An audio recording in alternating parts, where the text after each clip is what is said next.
You just kind of like, it seems to me like to talk about myself, like I wanted to do this for years. Yeah. But I also at the same time had a lot of like, who do you think you are? Yo. And like, why are you doing this? What's your intention behind this? Are you doing this just to like talk about yourself, or like what are you trying to show people? You know what's so interesting? I was just talking about this yesterday. People who have like a genuine desire to do something really, really well, I find, don't do things. And people who just do things get so much further ahead. So like, it's so interesting. Like, we all have different people in our lives, but if you look at your Facebook, the person who maybe makes the worst T-shirt promotes it every day. Yeah. Or like the worst like poems or music or whatever it is, they're like, yo, check out my poem, check out my poem, check out my poem. But like the person who like actually makes something that's really like amazing and we're all impressed by it, usually will post it one time. And like that's it. Like I feel like people who have this thing where like they really want to create something that's so intentional. Totally. Almost feel like selling themselves and selling the ideas they have is a cop-out. And it's not, right? Like there's so much noise happening, and you just talked about, being online. There's so much noise happening. It's okay to be like, hey, can you listen to my song? Or like, can you watch this interview? Like, it's okay to do that. And I know myself, like, you will never see, okay, not never, but very rarely will you ever see me promote Sandbox Studios. Like on my Instagram feed or in tweets. Like I might say that I'm there, but I'll never be like, come to Sandbox. Like, you know what I mean? Like it's not, and I think it's a part of it is difficult for me too. Like I don't want people to just feel like I'm like, come to Sandbox, I want your money. You know what I mean? Like totally. I want people to feel like, this is something that I believe in and I'm connected to, and like if you come, you come. Yeah. I hope you have a great experience, but I don't want to coerce you into coming. Totally. I want you to be here because it's genuine. And I think for a lot of artists, creators, people who create something that's close to them, like you don't want people to just do it. You want people to actually want to. Totally. So. Yeah. Yeah, but so it's dope. It's dope. Like 13. I just did some of the stats, and everything is about small wins. Like a song from 3 years ago has 1,600 listens. A song from her EP from 2 years ago, one of the highest songs has 10K. Her song from July has 14K. That's amazing. Her song from that just came out 1 month ago is at 7K. Her song that came out 13 days ago, the highest one is at 2K. What's it called? What do you mean? With the last song. The last song in terms of which one? The one from her last EP? Yeah. Karma. So it's really cool. Like people have to celebrate themselves in small steps too, right? Totally. To know that like your song that just came out has 2K, and your song that came out 3 years ago has 1,600. Yeah. Like you look how much you've grown. Like like you can't look at this person's song has 400K. It's like in 3 years, like you didn't even get as many hits as you got on a song in 13 days. And like I think we all need to like learn to celebrate our wins and like in those ways. You know what I mean? Totally. Yeah. Oh, thank you so much for sharing that. That's such a good example. Yeah, no, 100%. Yeah. 100%. I love this. I love the small wins. All those small wins lead up to the big win. Because if you're obsessed with the big win, you're never going to get there. No. You always feel like you're climbing the mountain is getting higher and higher and higher and higher. Yeah, I remember the story that you were saying about like, people who have like 400,000 followers on Instagram, but they like don't have a phone.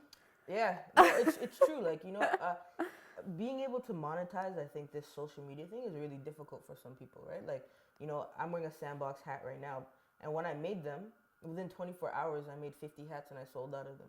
And I didn't in any way, shape, or form go, hey, buy my hat. People were like, yo, you have Sandbox hats? And like, my following is that engaged and that supportive that I don't have to sell to them.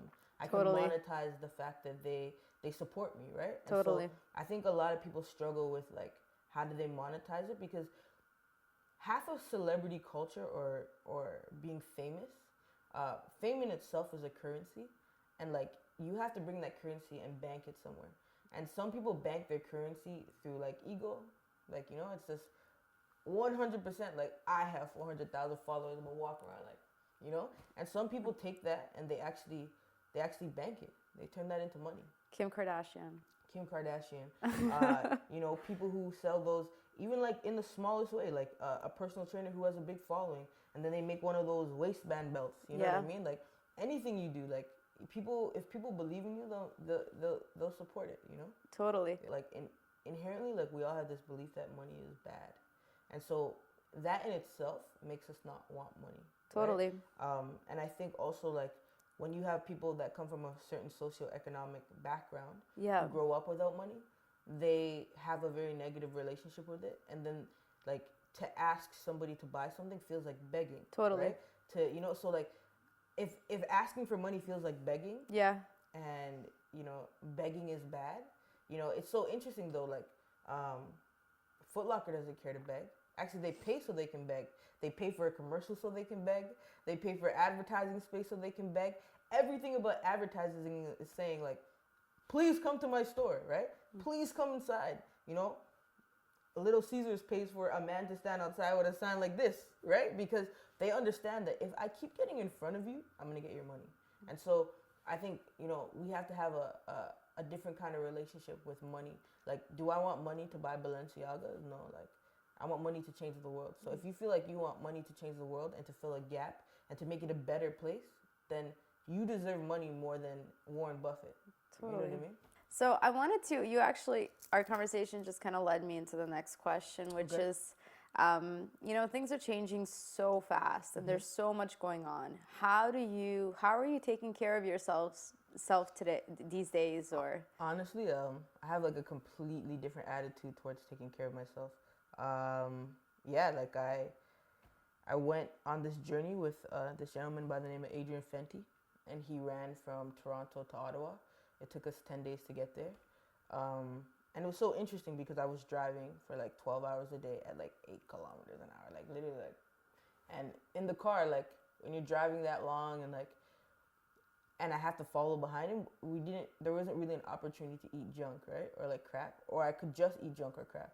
So Gatorade and Flow Water and all these like health food companies had sponsored us for the journey. And so there's like Gatorade, Energizers, and this thing, Energy Tap. And it was crazy how I could get through the day for 12 hours just having water and like maybe one protein bar and Energy Tap. And like it really made me reanalyze my relationship with food because I didn't think about it for the 12 hours. And so after I came back, I was like, you know what? I would love the ability to run from here to the store. You know what I mean? Like I can't even do that, And so I came back and my whole attitude was really different. I started to, all the things I ever wanted to do like physically that I never found time for, I started doing. Like I started taking swimming lessons and swimming every day. I play basketball 2 times a week now. I box 2 times a week. And so like literally 4 out of my 5 days, I have an actual activity, but I train like every other single day. And yeah, I wake up in the morning, have milk thistle to clean my liver. I go to acupuncture, like just really focused on being healthy. I bought I literally, all my money goes into like health food stuff. Like, I spend a lot of time at the health food store, taking all the vitamins I need, making sure I'm nourished, and I stopped eating meat. Yeah. And I find like, just stop eating meat alone, to be honest with you, I feel so much happier. Like, I think we forget like everything, like if I eat poison and then you eat me, you eat poison, right? And so it's like, it's pretty interesting because like meat, and I actually only did the study after, I did the research after I stopped eating meat because I just felt so much happier, And like, I used to be very like let's say you cut me off on the road a bit, you have to flex and and then I found I was just like so much more, I had time to react and like time to like, process things. And I realized like our meat is filled with steroids. And like if you actually think of a football player or anybody that's ever taken steroids, it reduces your ability to react, or like it makes you very aggressive. Like steroids is like, it's an over adrenaline, right? And like I realized that without meat I'm less like that. Totally. And you definitely have to know where to shop and where to buy proper 100%, things, and 100%. and it really can help your life. We also share, like, I don't know what I would do if I would not know. I don't know how I would do anything if I didn't wake up in the morning, if I wasn't grateful, if I didn't do some 100%. breathing, if I 100%. didn't do some movement. Like, I literally roll out of my bed and onto my yoga mat Downward dog. before I even talk to anyone. Yeah, 100%. And we also share this thing in common about just like trusting that, you know, the universe provides 100%. and asking for guidance from higher powers or. Well, and it's like, I don't just trust the universe will provide. I trust the universe will answer, right? So, like, it's like, if I say, you know, this interview with Lana is going to be horrible, I genuinely believe that the universe only says yes. So, if I think that, it will manifest like Totally. into the worst interview, and then like I can walk through the world and be like, see, that's what like I actually only think that like we create our realities. Like, For sure.